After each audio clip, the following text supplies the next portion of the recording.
Լույս սիրելիներս, Քրիստոս հարյավի մեռելոց,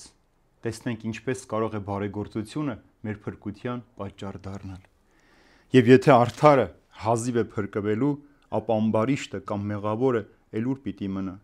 Հետևաբար նրանք, որ չարչարվում են ըստ Աստծո կամքի բարեգործություն անելով, թող իրենց հոգիները հանձնեն հավատարիմ ստեղծողին։ 18-րդ համարս լինել վերցված է Առակաց գրքից։ Մենք, որ մեղք ենք գործում, հետո հավատալով ապաշխարությամբ հազիվ ենք փրկվում,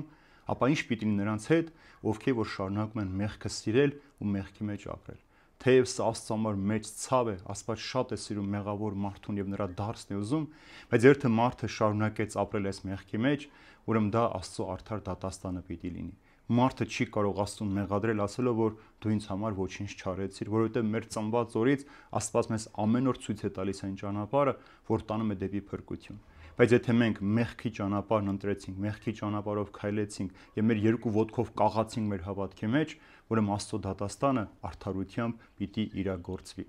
Շատ կարևոր է քրիստոնեական կյանքի մեջ բարեգործությունը։ Բարի գործելը մեզ խոցելի է դարձնում, բայց մեր ինչ էլ որ լինի, մենք պիտի շարունակենք բարեգործություն անել։ Ինչքան որ դու բարիք ես գործում, թե տեսանելի, թե անտեսանելի թշնամին մեր դեմ պայքարում է։ Մեզ մեղադրում են կեղծավորության մեջ, երկերեսանության մեջ, շահ փնտրելու մեջ, բայց սա պատճառ չպիտի դառնա, որ հրաժարվես բարի գործեր կատարելուց եւ ողորմած լինելուց, որտեղ դու ինչ որ այսօր տալիս ես, վաղ Աստված քեզ ավելիով պիտի վերադարձնի։